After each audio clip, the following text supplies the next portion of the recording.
Hey, clean my car, will ya? It'd be embarrassing to show the relatives a dirty car, right? The whole thing started with such words from my husband. The day before the memorial service at my in-laws, I was ordered to clean the car. If he thought it was embarrassing, he should have done it himself since he was off work. I sighed in dismay, as he always pushes the troublesome tasks onto me while he takes it easy. Reluctantly starting to clean the car's interior, I stumbled upon something unbelievable. A woman's earrings and filled out divorce papers and marriage application form. Of course, none of them were mine. The name written on the marriage document was unknown to me. It was his mistress's name. My husband was having an affair. My head went blank for a moment, but then I smirked at the corner of my mouth. How kind of him to leave such essential information. A chuckle escaped, echoing inside the car. It was interrupted by the vibration of the smartphone in my pocket. The screen showed a message from Tom's mother, Susan. I placed the documents on the seat, and instead of replying, I called her directly. My name is Michelle, 33 years old. I'm a working housewife living with my husband, Tom, who is a year older than me and whom I married 4 years ago. His family runs a general store, and I usually help out while working part-time at a nearby supermarket. Tom doesn't work at the store but is in sales at a major corporation. A general store, huh? I bet it doesn't make much money. I don't feel like taking over a shop like that. He says such things, showing his dislike for the store. I don't work at the general store every day, but I like it there, and it bothers me whenever he belittles it. Thanks for always helping out, Michelle. You're really a lifesaver. Every time I go to help, my in-laws always express their gratitude warmly. I liked both their personalities and the warm atmosphere of the store. It wasn't just his belittling of the store. There were other things about Tom I wished he would change. We moved to a suburban house when our daughter Emily was born, but he uses his job as an excuse and hardly participates in household chores and childcare. And I work too. Sorry, Tom, I can't step away right now. Can you go shopping for me?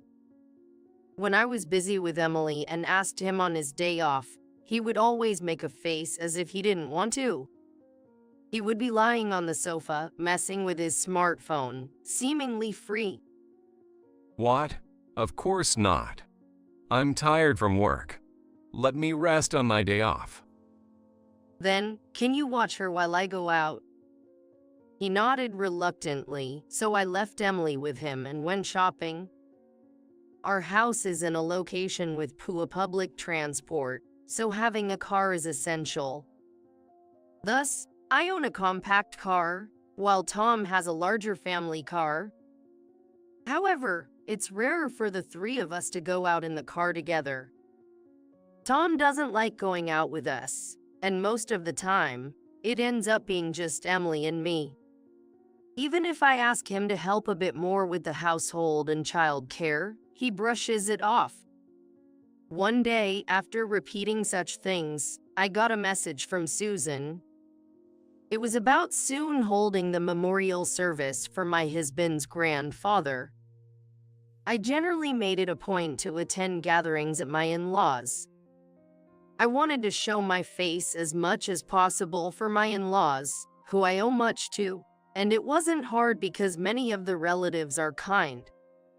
While we were heading to my in-laws' house in Tom's car to discuss this, I felt a slight discomfort. Something inside the car seemed a bit off. The passenger seat was slightly shifted, and the smell was somewhat different. These were trivial things, but oddly nagging. Feeling uneasy, I casually asked, "Why does the inside of the car look different from usual?" Did you give someone a ride or something? Yeah, I gave a colleague a lift. We had to go to the same place during work. Tom replied in a tone as if making small talk. I remembered him complaining about using his car for work, as he also uses it for commuting and sometimes has to go to sales visits with it. Why do I have to use my own car? Wish they'd let me use a company car. I see, that's what it was, and I was relieved. He didn't seem to be in any particular hurry, and I exhale, relieved that I was mistaken. A little later, Tom's overtime started to increase gradually. He used to come home by 7 p.m., as his regular off was at 6, but it became more common for him to return after 9, sometimes even past 10 or 11. Maybe because of the fatigue, his face looked sullen when he came home, almost as if he was radiating a "don't talk to me" vibe. Worried that I might provoke him by speaking carelessly, our conversations as a couple dwindled. Naturally, Emily was asleep by that time, and the already limited interaction with her vanished. If you're going to neglect the household, you might as well quit your job and help out. He said it out of the blue. Despite having continuously worked part-time and helped at my in-laws, this was the first time he had spoken to me so harshly. Maybe he had become easily explosive over trivial matters. Even so, I felt angry, thinking he was being too harsh. I had not neglected the household chores. I argued that I had been doing the cleaning and laundry as usual and had prepared proper meals. And what exactly is done properly?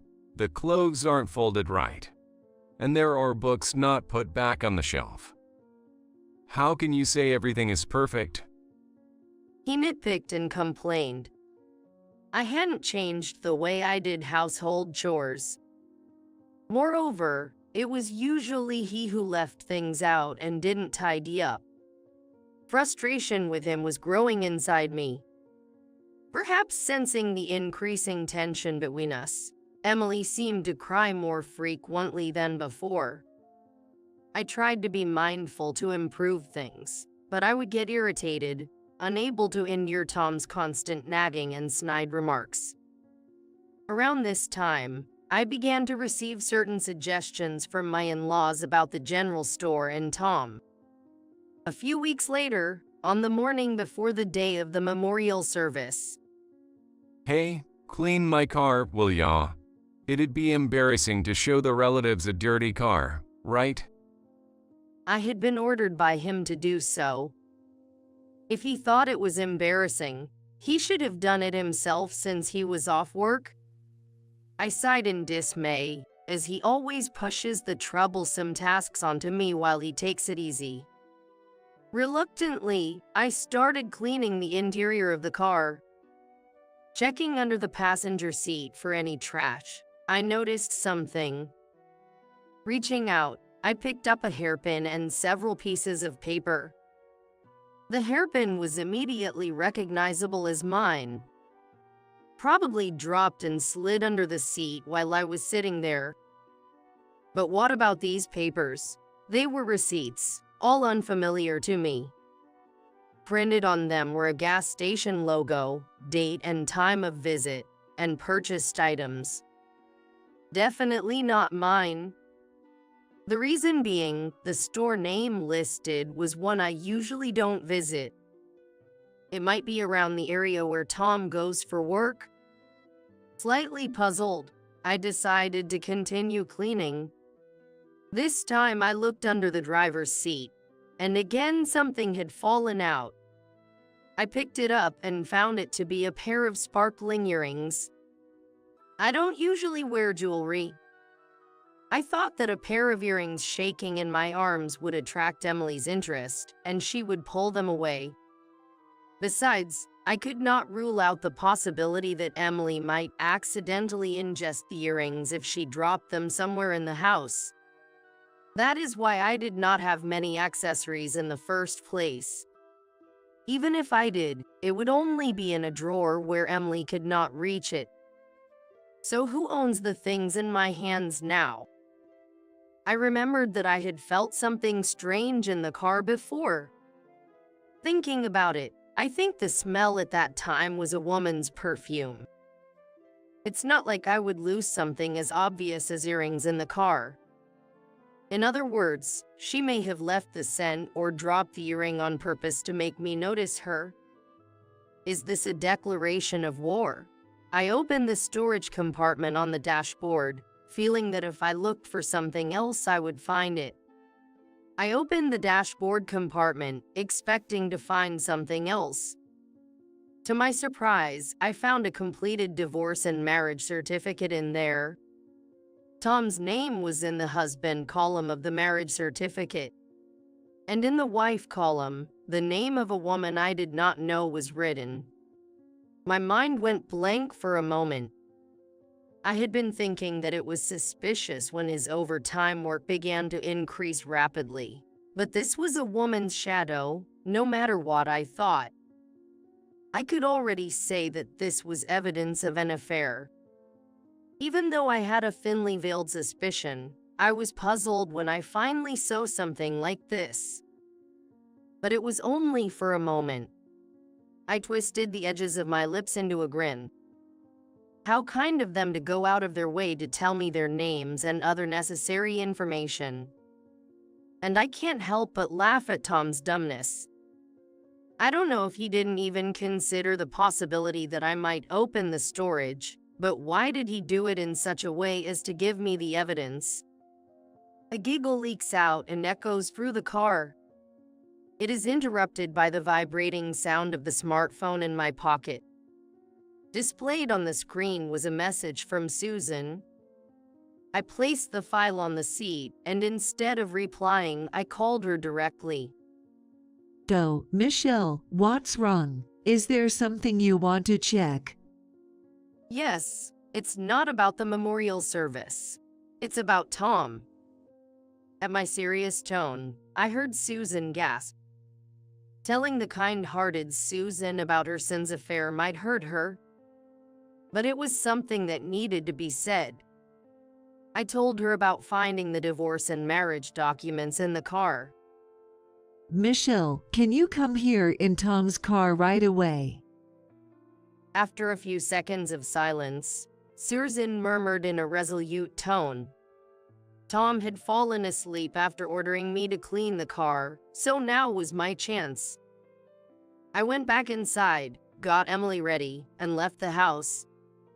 Upon arriving at my in-laws, my husband's parents greeted me with smiles. But their expressions were slightly strained, seemingly hiding their shock about their son's affair. As I was ushered into the living room, I laid out the evidence I found in the car on the table. Receipts, hearings, and the divorce and marriage documents. As the table filled up, their eyes widened more and more. Have you checked the dash cam? Maybe there's something recorded on it. Encouraged by my father-in-law, James, I decided to go back to the car to check. The recorder was designed to capture not only the front view during driving, but also the interior of the car. Pressing the play button, hoping to see the face of the mistress, my heart was pounding fast. I had mixed feelings of wanting and not wanting to check. However, regardless of what was on my mind, the images began to flow. Not only the image of his lover, but also the scene of the act in progress was recorded on the screen. My in-laws were completely appalled, looking away from the screen or closing their eyes tightly in disgust. So it is true. James muttered. I immediately stopped the video, as playing it all the time seemed to make me sick too. I'm really sorry for what our son has done. You should divorce him. He's no good. Despite being entirely blameless, my in-laws bowed deeply, apologizing. They had suspected something off about Tom all along. In fact, the two of us were thinking of closing the restaurant around the time we got married. This was because sales were sluggish. However, sales began to grow after I started helping out. When I learned that Susan enjoyed making accessories as a hobby, I set up a website for the store and introduced it to the public, which became very popular, and the store's sales began to increase little by little. 4 years later, things were going well, and my parents-in-law decided to leave me in charge of the store and go behind the scenes. They discussed this with Tom when he came home late. The in-laws had been conducting various investigations for the procedure and learned of Tom's infidelity. The recorder alone would have been enough evidence, but we were able to gather various other items as well. Now I could get a divorce on his behalf. Feel free to demand alimony from him. I decided to divorce on the spot. And since I also had the divorce papers just in time, I finished filling out my part of the form and went to submit it. Of course, the fact that Tom and his adulterer had also filled out the marriage certificate means that they had originally intended to divorce me and be together right away. After completing the filing, I also contacted my own parents and explained the situation. Michelle, are you okay? I couldn't allow them to hurt our precious daughter. They were both concerned and furious with Tom for having an affair. They also told me to take Emily and come back to my parents' house. The next day, I received a phone call from Tom. I could easily imagine that it was probably an angry call from him for not attending a memorial service at his parents-in-law's house on that day. Hey, where are you? Why didn't you attend the memorial service? As expected, Tom yells at me as soon as the call is initiated. It was so loud that I even heard a crackling sound. But I was not intimidated by it and answered in a matter-of-fact manner. Why? Because I'm no longer your family, so I don't need to be there, right? Plus, James and Susan should know about this. Huh? What are you talking about? Don't joke around. It made no sense. At that moment, he raised his voice again. You're the one joking. James must have been nearby and heard the conversation, as his scolding voice came through the phone. Susan seemed to be there too, as her voice could also be heard. Do you even understand how much you've been tormenting Michelle? For her sake, you should divorce quickly and set her free. At the mention of torment, realizing his affair was exposed, his previously bold voice changed to one of panic. Hey, sorry, I don't want to divorce. Please. Though it wasn't a video call and I couldn't see his face, I heard the sound of him sniffling, possibly crying. But it was meaningless to act like this now. The divorce papers have already been filed. Besides, he was already married to another woman. What do you mean by divorce papers? And another woman? He sounded puzzled by what I was saying.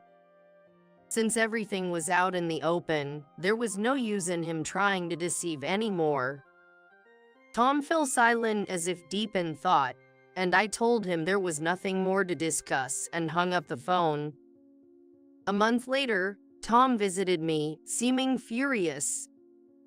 His emotions were all over the place, irritated, then crying in panic, and suddenly angry again, making me think distantly how intense his mood swings were. Well, we're divorced, so technically he's a stranger now. You filing those papers on your own has caused me a lot of trouble. Take responsibility. Hearing this, I almost laughed but managed to keep a composed face. In fact, when I checked the dash cam, I saw Tom and his mistress, Marissa, joking around and filling out the divorce and marriage documents. So, make sure you dispose of these properly. Sure, I got it. Marissa had pretended to throw away the marriage document, but when Tom was not around, she secretly stashed it in the dashboard. From the investigation into Tom's conduct, it turned out Marissa was a coworker, already divorced, and wanting to remarry him, so she deliberately left the papers to provoke me.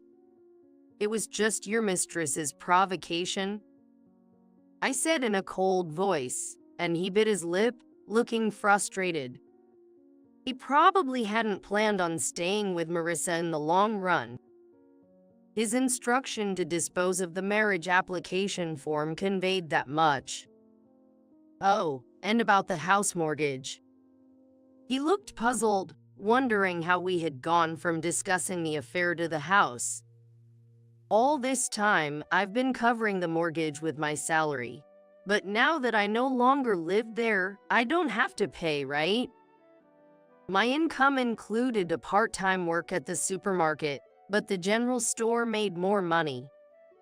Even though it was a suburban house, the amount was substantial. Tom looked dissatisfied, realizing I had been covering most of it. What do you mean? That store can't be making that much money. He still seemed to look down on the store. Snorting and narrowing his eyes, he glared at me. He might think I was bluffing, but unfortunately for him, this was the truth. I pulled out my bank book, opened it, and thrust it in front of him. He blinked repeatedly, scanning the same spot over and over. He rubbed his eyes vigorously, then squinted, taking his time to thoroughly check each figure. He seemed to find it unbelievable that I had earned that much money. His head dropped in dismay, but then he quickly looked up and approached me aggressively. Right, my parents run that store, right? So it makes more sense for me, their blood son, to take it over, not some outsider like you. Faced with his sudden nonsensical claim, I narrowed my eyes at him. What is he trying to say now? After all this time belittling the store and saying he wouldn't take it over, he must have been blinded by the prospect of money. However, I've already taken over the rights, so he can't inherit it. I've already inherited the rights, so I won't hand them over to you. I said this while thrusting the store-related documents at him. They were clearly signed by me and my in-laws. So, then?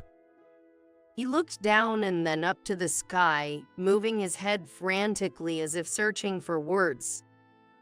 Then, as if he had found what he wanted to say, he looked straight at me and spoke.